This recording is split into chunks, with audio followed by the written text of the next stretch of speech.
Coming up on Hands on Mac, let's take a look at the privacy settings on macOS. Stay tuned. Podcasts you love. From people you trust. This is TWiT.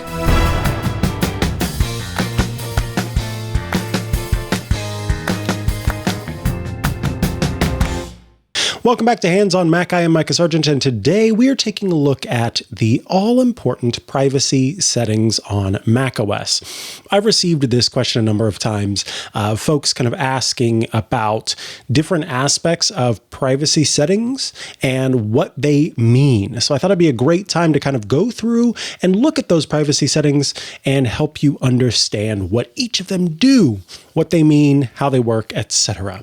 So let's head over to macOS and take a look.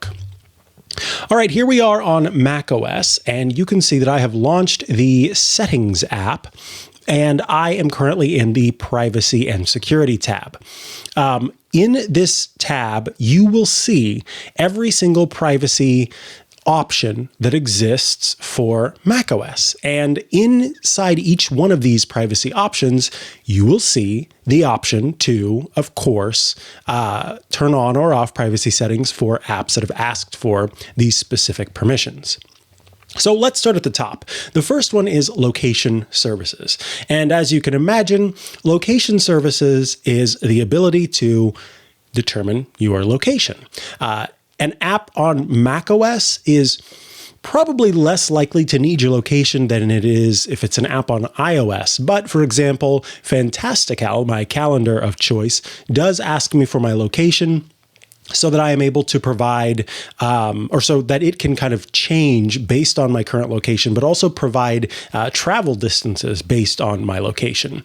The same thing applies for the different kinds of apps that might need your location to do certain things. So for example, the Armor Lock app uses location to help determine whether it can unlock or lock in a specific place. You can always toggle on and off all of your location services with the large toggle, but there are also small toggles next to each one of the apps that have asked for your permission, and you can toggle those on and off too to give them or take away permission to your location. The next option is contacts. These apps have asked to gain access to your contacts application and thereby your contacts so that it can use those contacts in an app. Again, Fantastical comes up because it will use your contacts to help provide information about who you're trying to reach, who might be part of your calendar event. Next is calendars. Apps that have access to calendars are using that to add or subtract something from your calendar. And depending on what the app is actually asking for, it may have what's called add-only access. That means that a calendar application cannot go in and pull from your calendar, cannot delete things from your calendar, but can only add. That's why you'll notice if you have one of these applications like I do with Developer, the add only access option. If I click on options, then it says, do you want to give full calendar access or just add only access? And in those cases, you would keep that turned to just add only access. I noticed that Fantastical, my calendar application of choice, had only add only access. So I did switch that to full access, but doesn't seem like it needed it given that I've been using it for this long with it just having add only access. Next, reminders. As you might imagine, these apps have access to your reminders. They're able to add reminders, remove reminders, mark reminders as done. The next section is photos, and different apps will have different types of access. So here you can have full access where an app is able to add, remove, view your photos, or you can choose to give it limited access where you choose specific photos that the app can actually access. You go through, a screen will pop up and show you, giving you the ability to say, I'm okay with this app having access to these photos, but not all of them. An example of this would be if you have a profile photo that you want to use for an app, and that's the extent of its need to have access to your photos, a great way to take care of that. Next, Bluetooth. Many apps will need to have access to Bluetooth for different reasons. I have the Cricut Design Space application, for example. It uses Bluetooth to access my Cricut cutter, and so it needs to have Bluetooth access. There are apps that ask for access to Bluetooth that I will say no to. Google Chrome is an example of that. It will use that whenever it's trying to do certain logins where a passkey might be involved or a sort of blessed device that you have selected. So in those instances, that could be something that you turn on. I have mine turned off. Next is, and I should note with Bluetooth, one of the reasons why it's a good idea to only enable this for apps that absolutely need access to Bluetooth is because apps will use Bluetooth to scan the area and look at the devices in the area that have Bluetooth access or that are sort of putting out their Bluetooth, emitting Bluetooth, and use that to profile you, to figure out who you are, because it can compare it to other apps that are also doing the same thing. And if those same list of apps and the same list of devices with the same exact names appear in two places, then it's more likely that you are you. Next is microphone. As you might imagine, these apps need to gain access to your microphone to be able to record, to be able to do this, for example. So Zoom is one example of an app that, of course, needs access to your microphone, but you can at any point remove an app from here. Some of these screens, like you'll notice with Bluetooth, have a plus and minus option at the bottom. This lets you remove the app from this permission or add an app to this permission. The idea is that if I were to take HP Smart and remove it, the next time I launch the HP Smart app and I do something that involves Bluetooth, the app is now able to request again to have Bluetooth permission. If I leave it on here and I keep that toggled off, then the app has already asked me for permission and does not get to ask me again. But it also means that things like microphone, you cannot add an app to this. The app actually has to, within its own internal mechanisms, require access to the microphone or ask for access to the microphone. It's not something you're simply able to add. The same applies to camera. Apps that are able to access your camera have to ask for permission, and you can toggle those off at any time. When it comes to camera, understand that it is kind of a general term. It is a term that means any sort of device that is connected as a camera is able to be accessed by these apps.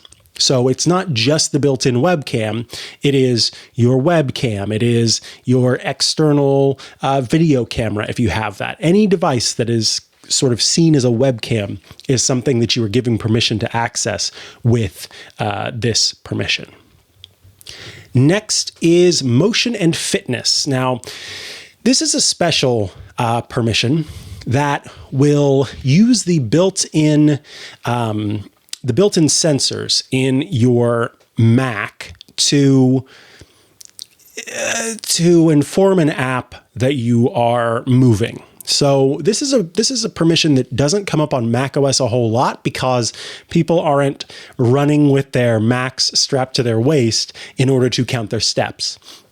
On iOS, you'll see motion and fitness being used for, particularly I've noticed it's used for automotive apps because it can tell when you have been driving and then you suddenly stop and so your speed is slower and you get out of the car, that kind of thing. Having a little bit more information about your actual motion gives it the ability to make changes based on what you are doing, what it senses that you're doing. Next is HomeKit. As you might imagine, any app that needs to gain access to your home data to control things in your home will appear here. So if you have apps that are using HomeKit as a means to control the lighting in your home, and you do it from your Mac, those are going to need to request that permission here. Speech recognition. These apps are actually using Apple's speech recognition in order to process audio. So if you ever get an app that is requesting permission to do speech recognition, Bear in mind that it is using Apple's services, Apple's means of taking your voice and transcribing it, as opposed to its own internal services.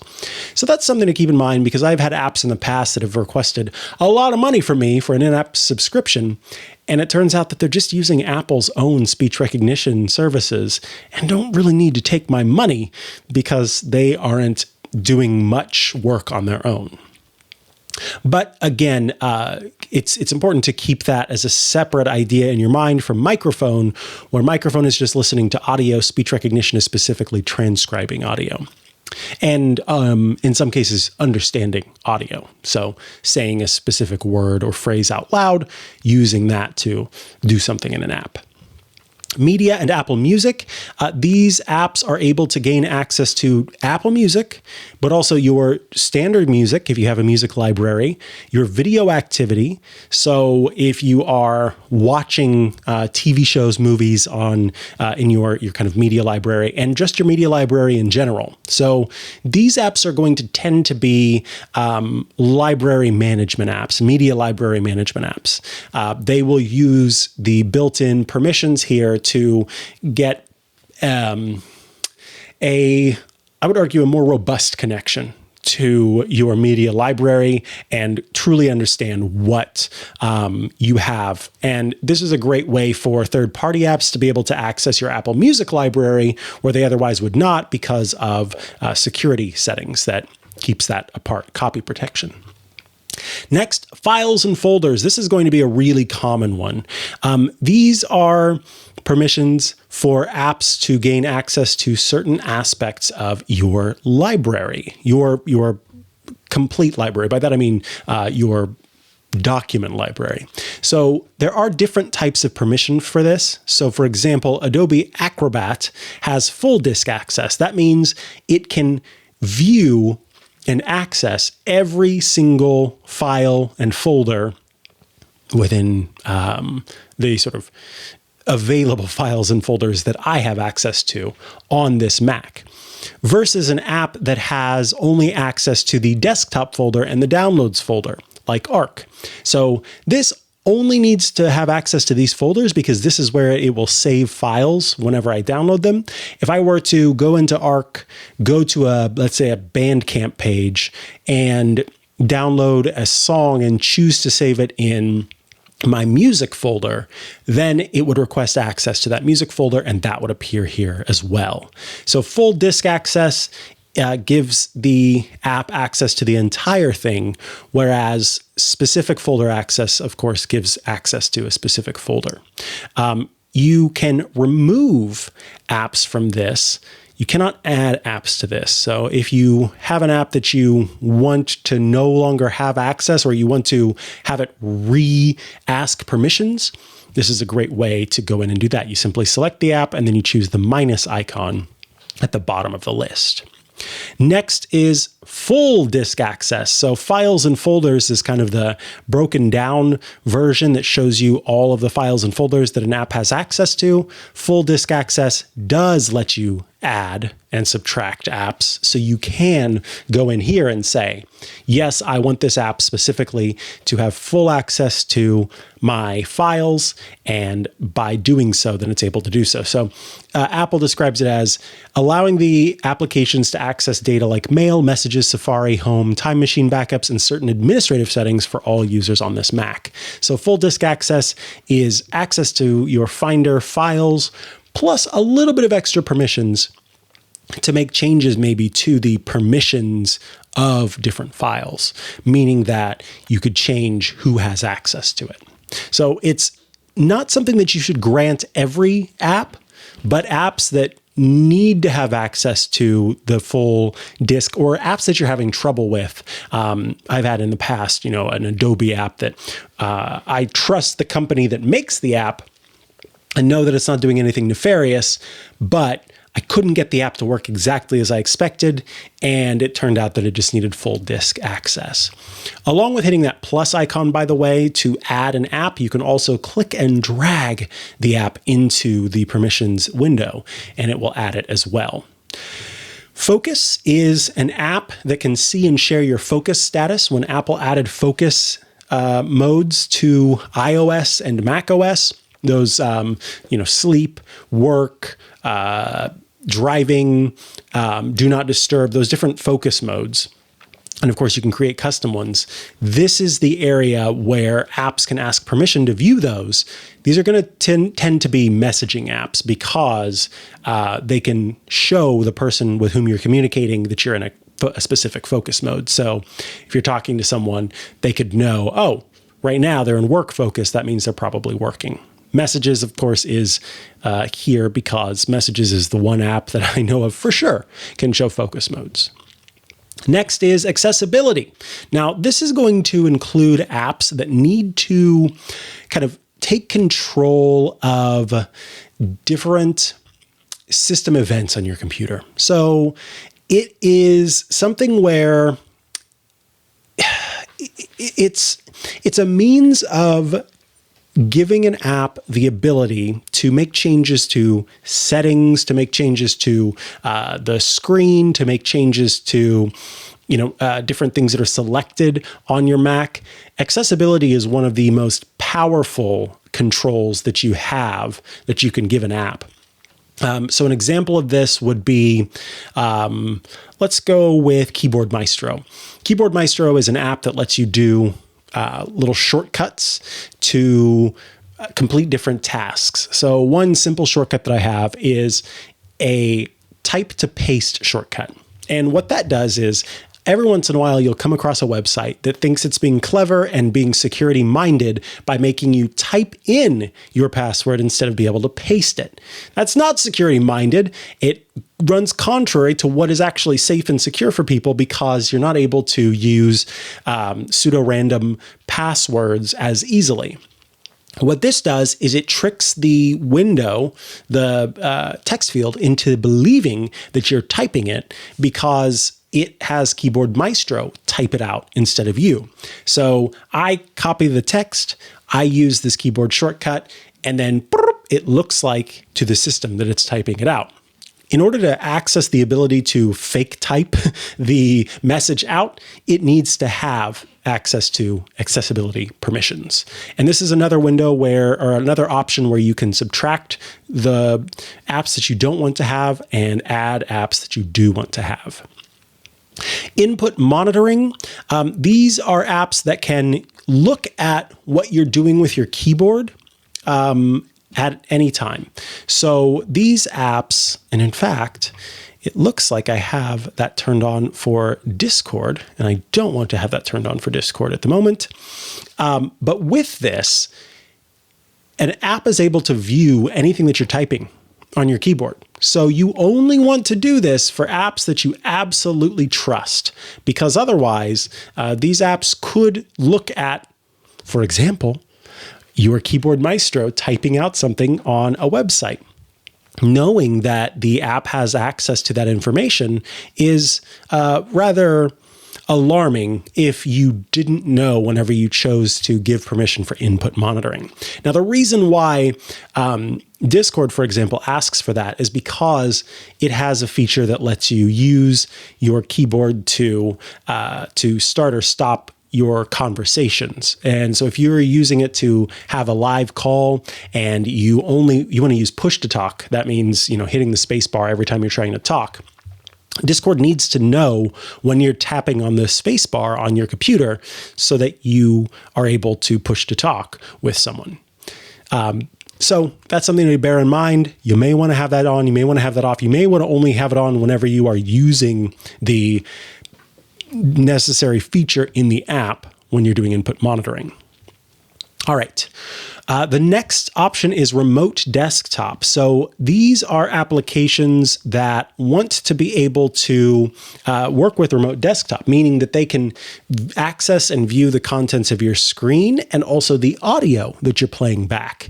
You're really only going to run into this when you are working with specific remote desktop applications. So it's not a common permission that's given because this is a specific field of apps, but this is a place where fraudsters really like to play. If you're ever asked for remote desktop permissions and you are feeling at all uncertain about it, it's not a person that you trust, it's not a support request that you yourself have initiated, this is one of those places where you've got a red flag in front of you, and you should be very mindful before giving that permission. Next is screen and system audio recording. This is a relatively new permission in the system audio recording part, where apps need to ask you for permission in order to record your screen and record the audio that is played by your system. So when you turn up and down the volume on a Mac and there's that little pep, pep, pep, pep, pep sound that takes place, that may or will not play back for something that is recording your screen if it doesn't have that audio permission as well. And there are some apps that don't need to record your screen, they just need to record your audio. So those appear in the system audio recording only portion. Once again, these apps all give you the ability to add or remove the permissions. So if at any point you feel like that app doesn't need to have access to screen recording, then you can simply toggle it off and say, no, no, no, not you, not anymore. And then it will no longer have access to that. Next are passkeys access for web browsers. You are probably not going to see this for a little while, but eventually what's going to happen is if you have passkeys that you have saved in your browser, then, or rather in your Apple iCloud keychain, then a browser may ask you for permission to access that passkey, in which case that permission will show up here. So you should see things like Chrome and Firefox eventually show up here so that they can gain access to your passkeys that you have saved in your iCloud keychain. Automation is a little bit like accessibility, except these applications that have this permission are specifically asking to control other applications. So, for example, Stream Deck needs to be able to control music and Keyboard Maestro. So what that means is with my Stream Deck, I can hit a button and it will, through the automation permission, go into the music app and play, pause, change the volume of the music app. For Fantastical, it has access to mail so that it could, for example, send a piece of mail. Depending on the application, you will see, you very quickly kind of realize why an app would need access to automate another application. And so that is what this area is for. You cannot add or remove, but you can turn off or on those permissions. So if you are, if you're no longer using, let's go with, if with Gemini, you are no longer trying to remove duplicate music, then you could turn off that music permission because you don't need it to control the music application. Because what it's going to do is use this automation permission to actually go into music and remove duplicate music. Gemini is an app that helps you find and remove duplicates. Next is app management. And this is a category for app management apps. These are apps that kind of control other apps on a system. So I've talked before about Setapp. Setapp is here because it lets the Setapp updater delete or update other applications that are part of Setapp. So if I go into Setapp and I say, I want you to uninstall this app that I installed, it's able to do so because it exists in the app management section. And then last but not least, developer tools. This is a specific area that is not going to come up a lot for the average user, but there are certain security policies in place that prevent apps from being able to do things locally on your machine. Developers may need to have access to this, and so toggling this on when you need it and toggling it off when you don't is the best way of using this section. So you'll see that I currently have it off for terminal, but if I ever need to do anything that doesn't quite follow the system policies, this is where I would turn that on. This also has a plus or minus, so you can always say, no, not anymore. And also give it the ability to ask you again for permission. Always remember that hitting that minus button on after you've selected an app means that the app can ask you for permission again, versus just toggling it off, which says, you've asked me, I've said no. Remember that I've said no. You don't need to ask me again. Folks, that is the privacy and security rundown that I hope will help you get a better grasp of what it means when it comes to giving permission in these different categories. I want to thank you for tuning in today to this episode of Hands on Mac. It has been my absolute pleasure to bring this show to you each and every week. I'll be back next week with another episode. But until then, I hope you'll join the club. twit.tv/clubtwit, just $7 a month. Thanks so much, and I'll see you next time. Bye-bye.